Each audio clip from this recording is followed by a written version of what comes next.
নমস্কার বন্ধুরা, আমি সোমা চক্রবর্তী। সোমা সুইটার চ্যানেলে আপনাদের সবাইকে জানাই অনেক অনেক শুভেচ্ছা আর অনেক অনেক ভালোবাসা। আজকের আমি একটা ইউনিক রান্না নিয়ে চলে এসেছি। আজকের রান্নাটা আপনাদের ভীষণ ভালো লাগবে আশা করছি। আজকের বানাবো আপনাদের জন্য সবুজ রুই বা গ্রিন রুই। আজকের রান্নাটা একটু অন্যরকম, খেতে কিন্তু দারুণ হয়। একবার বাড়িতে দেখতে পারেন বানিয়ে, আশা করি ভালো লাগবে। প্রথমেই পুদিনা পাতা, ধনে পাতার সংখ্যাটা আমার একটু কমই ছিল। পুদিনা পাতা নিয়ে নিয়েছি, পেঁয়াজ, কাঁচা লঙ্কা, গোটা জিরে, গোটা ধনে আর সামান্য একটুখানি ধনে পাতা। আপনারা ধনে পাতাটা একটু বেশি দেবেন, হ্যাঁ। তো তারপর মিক্সার গ্রাইন্ডারে দিয়ে দিয়েছি আদা রসুনের একটু পেস্ট আমি দিয়ে দিলাম, হ্যাঁ। তো খুবই সামান্য ছিল। তারপরে আমি দেখুন আমি টক দই দিয়ে দিচ্ছি, হ্যাঁ। তো টক দইটা আমি পরিমাণ মতন দিয়ে দিলাম আর 2-4টে রসুনের কোয়া দিয়ে দিলাম।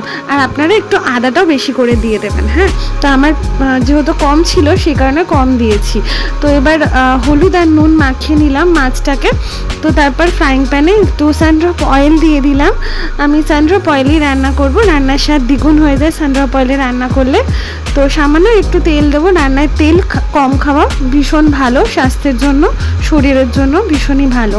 তো সামান্য একটু তেল দিয়ে আমি গরম করে নিলাম। তারপরে মাছটাকে একটু ভালো মতন ভেজে নেব, হ্যাঁ। তো তেল কম দিয়ে রান্না করলে রান্নার স্বাদ কিন্তু কম হয়ে যায় না, শরীর ভালো থাকে। তো আমি মাছগুলোকে খুব ভালো মতন ভেজে নিয়েছি, দেখো। তো মাছগুলোকে আমি এক এক করে উঠিয়ে নিচ্ছি, হ্যাঁ। তো লাল লাল করে একেবারে ভেজে নিয়েছি। আমার মাছের সংখ্যা অল্প, তো আপনারা বেশি দিলে মশলাটা বেশি দেবেন। তারপরে আমি আর বিশেষ তেল দেব না, এই তেলের মধ্যেই আমি ভেজে নেবো হচ্ছে মশলাটা, মানে গোটা গরম মশলা আর তেজপাতা আমি ফোড়নে দিয়েছি। তো তারপরে দেখো আমার যে মশলাটা আমি বানিয়ে রেখেছিলাম মিক্সার গ্রাইন্ডারে, সমস্ত মশলা যেগুলো দেখিয়েছি আপনাদের, আদা রসুন, তারপরে হচ্ছে টক দই, গোটা জিরে, গোটা ধনে, পুদিনা পাতা, ধনে পাতা সব দিয়ে, তো সেটার মিশ্রণটা আমি এর মধ্যে দিয়ে দিলাম। এবার মিক্সি ধোয়া জলটা সামান্য একটু দিয়ে দিলাম। তারপরে দিয়ে দিলাম হচ্ছে সামান্য নুন আর সামান্য স্বাদের জন্য, স্বাদটাকে ব্যালেন্স রাখার জন্য চিনি। তো দেখো আমার বেশ মশলাটা দেওয়া হয়ে গেছে। তো এবার আমি মাছগুলোকে, মানে ভেজে রাখা মাছগুলোকে দিয়ে দিলাম আর পরিমাণ মতন একটু জল দিয়ে দিলাম। তো আমার ঝোল বেশি চাই না, সেই জন্য সামান্যই আমি জল দিলাম, ঢাকা দিয়ে রেখে দিলাম। মিনিট 15-20 বাদে আমি ঢাকাটা ওঠালাম, দেখো একদম গামাখা গামাখা হয়ে গেছে। সামান্য একটু কসুরি মেথি ছড়িয়ে দিলাম গন্ধের জন্য, সামান্য একটু নাড়িয়েও নিচ্ছি।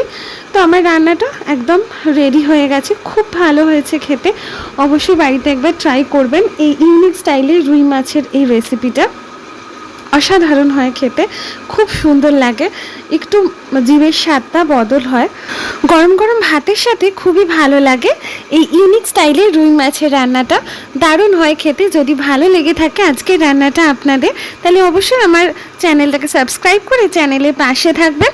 আর যারা ফেসবুক থেকে দেখছেন তারা আমার পেজটা ফলো করে দেবেন। নতুন নতুন রান্নার ভিডিও দেখার জন্য সবাই খুব ভালো থাকবেন, সুস্থ থাকবেন। টাটা।